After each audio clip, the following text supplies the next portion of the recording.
What's up, everybody, and welcome back to another episode of Fab Town. Now, it's pretty messy in the shop today, but we got a quick job that we need to take care of for a friend of mine on his boosted Fox body Mustang. He's got a, I believe it's a 302. I don't think it's a 351. I believe it's a 302. It's got a On3 Performance turbo kit on it, and he was having some serious boost creep issues, and I told them the best way to go about it was modifying this housing. There's people that agree with this and people that don't agree with it. I'm going to tell you from experience, this is the best way to go. I like to take it a little step further than what Matt over at Sloppy Mechanics would probably do, where he just welds them straight to the housing. We're going to make it so that it's a little bit more advantageous for flow, but still the same concept. And we're going to get it to fit in there on that thing, so that his dump pipe will be next to his other wastegate, because we're going to be stacking them. All right, let's get into it. First off, we're going to set this up there and kind of get an idea of where we need to start cutting this housing. All right, so this is a look at the positioning of the housing inside the car, inside the engine bay, I should say. And we're going to come straight up off of here, and we're going to have the wastegate sit kind of positioned up slightly, just so that we can keep the wastegate angle a little steeper. And we're going to go ahead and cut a hole in this and drop the tube straight down through there and kind of try and bring it over to that one and see what's up. So looking at this housing, like I said, we're going to come peeling straight off of here. I think I'm going to do a straight piece cut on my bandsaw with the jig and clean this up and then weld it, because this is actually a lot flatter than you would think. And once I flap or disc it down and get it all squared away, it should weld out fairly nice. It'll also make it easier to cut in clearance because it'll be flat. So we're going to head over here to the jig. I already got it set up. This is an LPS collector jig, and we're going to use it with some 1.5" Schedule 10 pipe. I got it picked up a little bit. I could adjust the jig, but I'm being lazy. So hopefully that works out. And we'll go ahead and knock that out real quick. Lift up the saw here.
Alright, so we got our two pieces right here, and I didn't really realize this, but the negative piece actually looks pretty good too as far as positioning.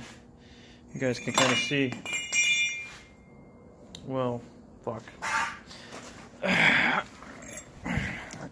Like I said, you can kind of see where this fits almost even better than this one probably would, because we want this top portion to be fairly short. And that looks pretty good.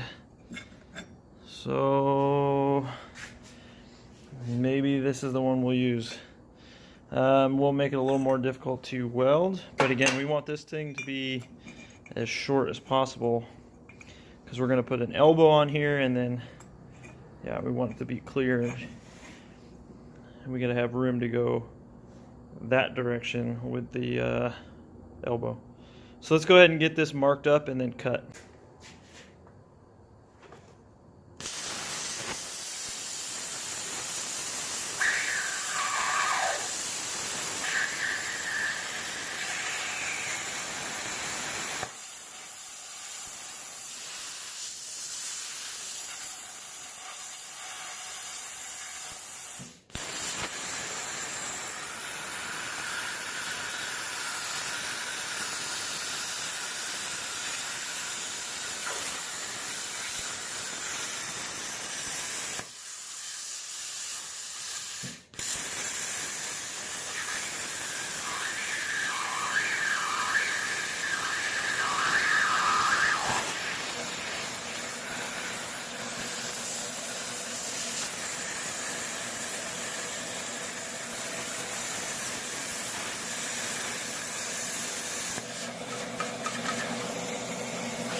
Alright, so as you guys saw, I plasma cut this out. Didn't plasma super great. I don't know if it was the tip or whatever, but not super clean. Not a big deal though, because we were going to have to clean this up anyways. So I'm going to do a little hand filing and knock some of this slag off, and then we'll go ahead and bust out the die grinder and really get this thing cleaned up. Alright, next thing, obviously, like I said, I was going to die grind it. I didn't do like a crazy job die grinding. I just made it so that this fit correctly. A little wiggling there. Oh, it actually goes kind of in it, but yeah, that's way good. I'll have to get this centered. Alright guys, so we got our housing all set up and it's purging right now. I'm going to go ahead and weld this out, and then we'll go from there. We'll try and fit it in the car and see what kind of bends and angles we're going to need in order to mock up that wastegate.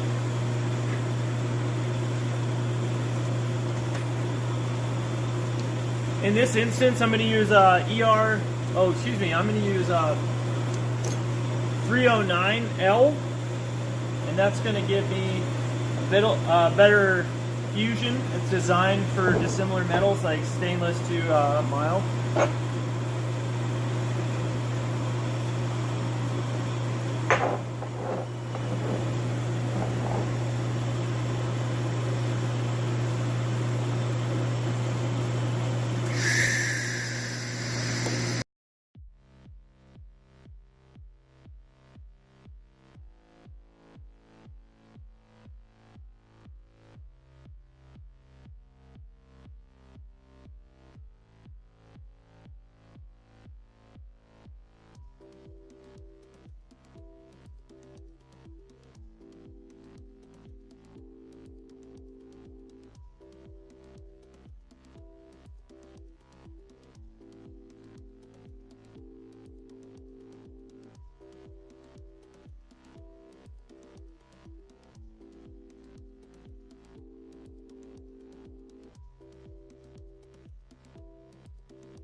Alright, so I got this thing all welded up.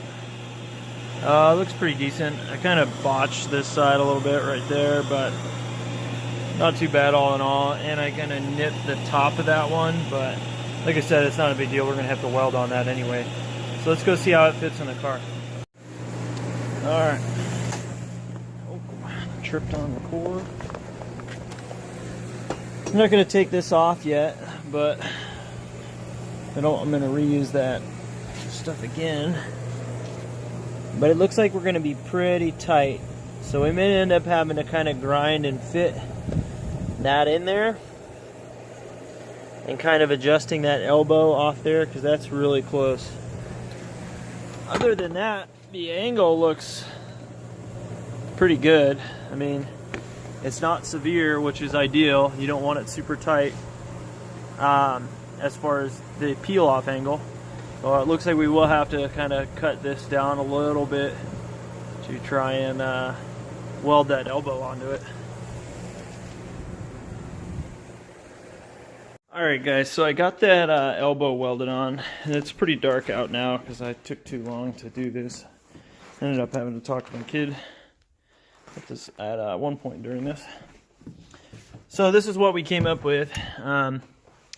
It's basically that piece in the last shot kind of angled down like a 45 and then maybe like a 20-degree bend, and they're all just kind of clocked so that this thing fits in there pretty good. I'll take it out there real quick and set it in the car and kind of show you what's up. Alright, so here we go. Take this, set this down in here. Put the bolt in. Oh.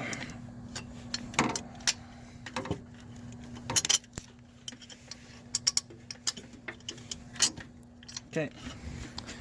So, as you can see, it fits real tight up against here, and that's kind of what we were going for originally, was for it to peel off and then angle up. So I think we did a pretty good job on that. I went ahead and plasma cut a hole in the fender and made this dump pipe as well. I was busy while you guys were gone. But as you can see, that kind of dumps it right out the fender. So that's pretty good. It's a little close to the intercooler piping, but he's gonna wrap this anyway. And it's stainless, so it should be fine. I think with a little fendangling of the old wastegate here on the housing, it'll actually fit up really nice and kind of point down to where his other wastegate was at. And it'll have plenty of turbine clearance, you know, compressor housing clearance, because that's way outside that. And that was my goal. So yeah, I'm pretty happy with that. I think it came out pretty nice. I wish I could have shot more of me welding it out, but it really wasn't anything special. It was just me welding these two pipes together. So I don't think you missed a whole lot. And then me welding this, which came out, okay. Not even gonna focus. Not great, I kind of rushed it. But yeah, so I think he's gonna be pretty happy with that. Tell me what you guys think of this in the comments below. I know a lot of people are pretty controversial on this setup. It's definitely my favorite way of doing it, but I know that a lot of people are just way against it for whatever reason. I figure if Garrett puts an internal one right on the housing, why can't I put an external one on the housing? That's my logic. Alright guys, as always, thanks for watching. Make sure to like, comment, and subscribe. I'll be coming out with more videos this week. We'll cut on a hiatus for the roll cage how-to build. I really made a big push to get that done the other day. And like I said, sometimes it's hard to film this stuff and be productive at the same time. I will get to actually filming the rest of it though. Because we're going to be doing the death taxi build. And when we do the death taxi build, it'll be a little bit better opportunity to show you some of the how-to steps, and it'll be easier to film because it'll be a cart and not necessarily a cage inside of a car, which is extremely hard to film. So, like I said, guys, make sure to like, comment, and subscribe. Thanks for watching. I'll see you guys next time. Peace.